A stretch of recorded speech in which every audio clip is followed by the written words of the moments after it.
let's go out today. Hey! My name is Jericho Vicente. Ako si Jericho. Tamad ako magtrabaho kaya I started my own business. Nang dahil sa isang influencer at celebrity, medyo nakilala ang business ko. Welcome to a life of simple, poor business owner.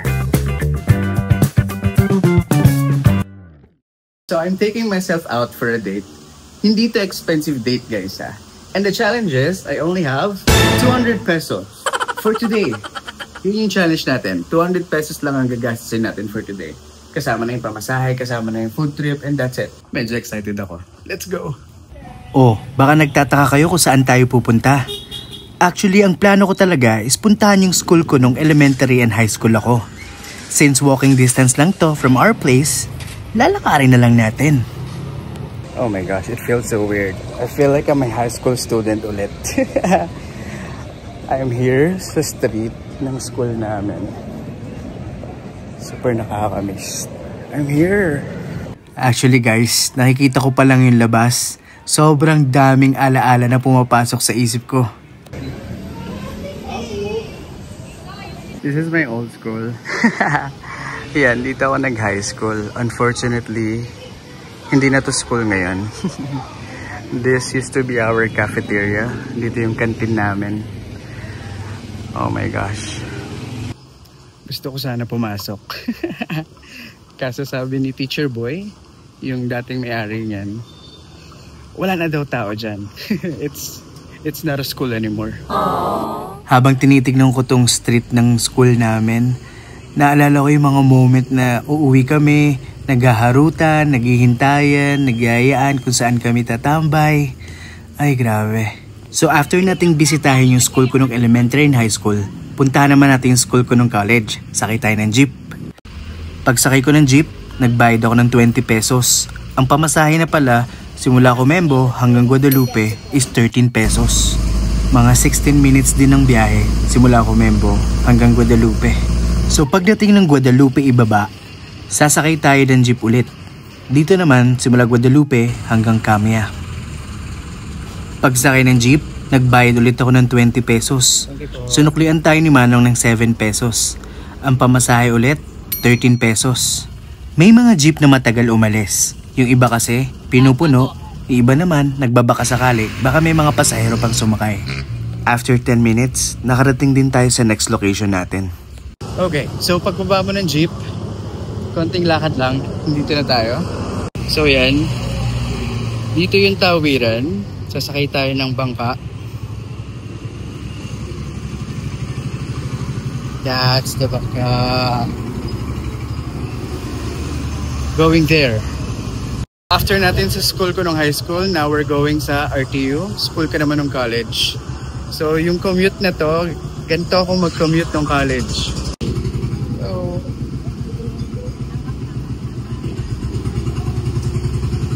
magkano na tawid? 7 na po. 7 na? Grabe, walang pagbabago. Ito pa din yung bangka 16 years ago nung una kong sinakyan to. Hindi agad umalis yung bangka. Naghihintay to ng 5 minutes, baka meron pa mga pasaherong sasakay at tatawid. Kung dati, ang bayad dito ay 3 pesos. Ngayon, 7 pesos na ang bayad kada tawid. Thank you, kuya. Total of 10 minutes, nakatawid ka na simula Makati patungo sa Mandaluyong. Iwas traffic sa EDSA. Bayad po. Yung huling sakay ko ng bangka dati, 3 pesos pa. Ngayon, 7 pesos na. Super tagal na. Paglabas mo sa istasyon ng bangka, lalakarin lang natin to at lalagpas lang tayo dito sa may covered court. Tapos babaybayin lang natin tong kalsada na to hanggang sa makita tayo ng tricycle. After natin mag-jeep, magbangka, maglakad, sasakay tayo ng tricycle. Diretso na to ng RTU. Guys, try nyo i-Google Map tong area na to. Makikita nyo ako dun sa Google Map.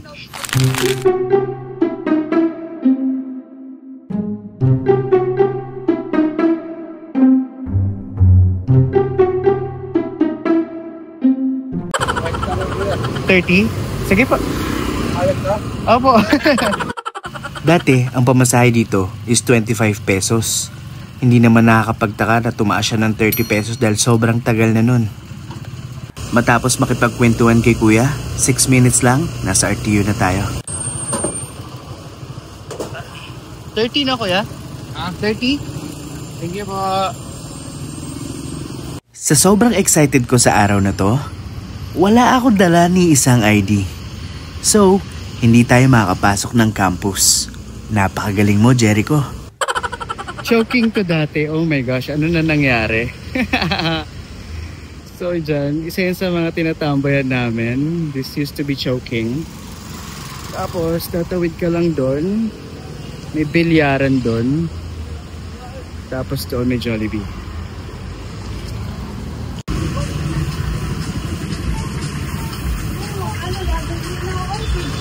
Ito sa street na to guys, dito kami food trip. Wala na yung binibilan namin. Andito. Dito pa. Yan. Dati dito kami bumibili ng mga tuhog-tuhog. Pero yan, nandito na sila. Oh my gosh, ito ang food trip namin ng college ko.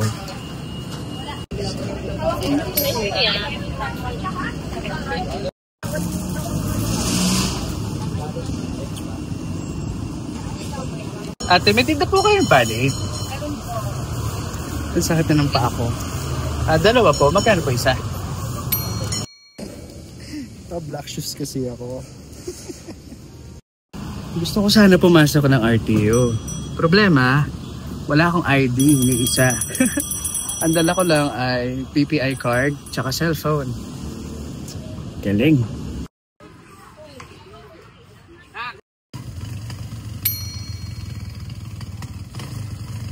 Naalala ko, pag sumasakay na kami ng tricycle papunta sa crossing, bumabagsak na yung mata ko dahil medyo mahaba-haba ang biyahe ng tricycle dito.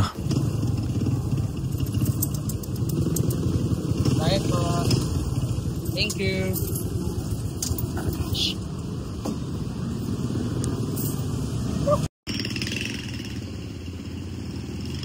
Nandito ako sa exact spot na pagpa-uwi na kami. Tapos, hindi kami sabay-sabay sa tricycle. Yan, dito kami naghihintayan. Ang dami nagbago dito sa crossing!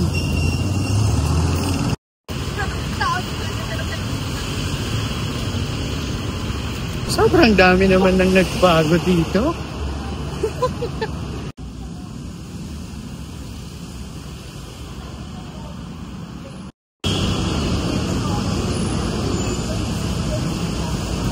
Pag maaga kami umuwi guys, tumatambay kami ng Stan.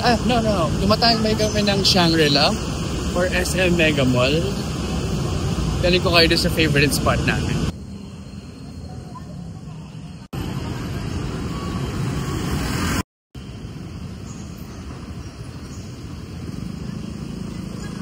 Bakit na ba kayo dyan guys?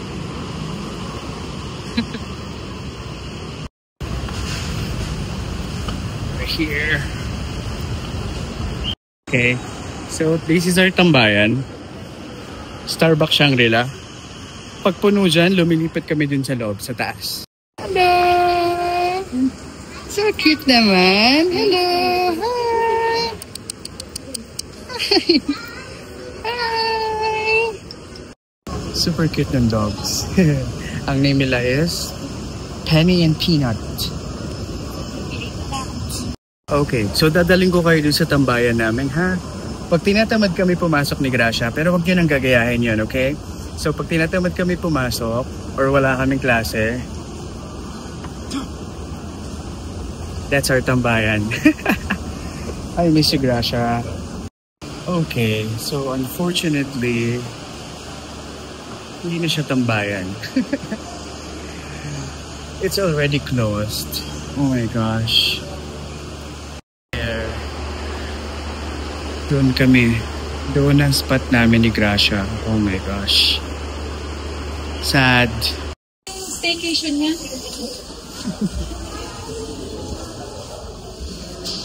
Iba tuloy yung mood ko.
I'm back to my place. You know, I wish I could turn back time and bring Grace and tour her around BGC. And, you know, sana napasyal ko rin si Papa dito.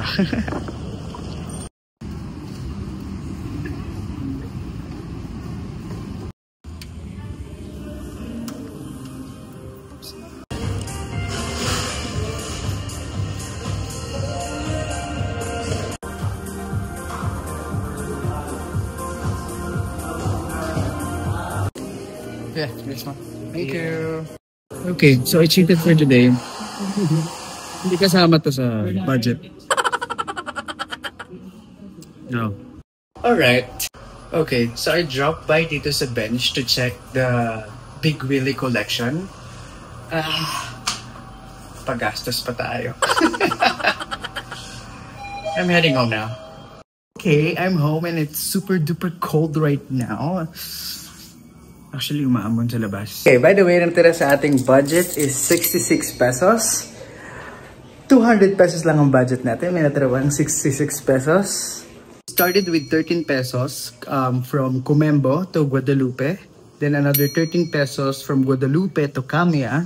Tapos 7 pesos yung tawid ng bangka. Then 30 pesos para dun sa tricycle going to RTU.